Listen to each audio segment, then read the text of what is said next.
আপনি যদি একটু স্বাস্থ্য সচেতন হন এবং আপনি বিষমুক্ত সবজি পেতে চান এবং বিষমুক্ত সবজি খেতে চান, তাহলে কিন্তু অবশ্যই নিজে কিছু সবজি চাষ করার চেষ্টা করবেন এবং সেই সবজিগুলোকে অবশ্যই বিষমুক্ত রাখার চেষ্টা করবেন। তো আমি দেখেন একটু চেষ্টা করছি।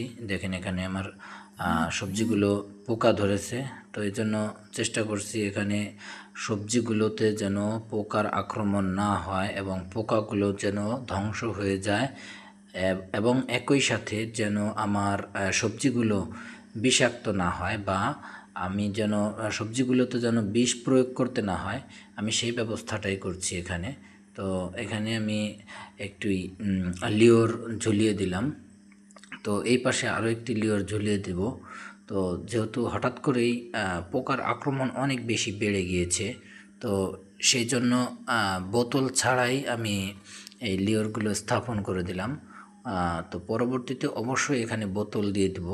বোতল দিয়ে দিলে আমি দেখতে পারবো যে আসলে এখানে কতগুলো পোকার আক্রমণ হয়েছে বা কতগুলো পোকা এখানে এসেছে এবং কতগুলো পোকা মারা গিয়েছে।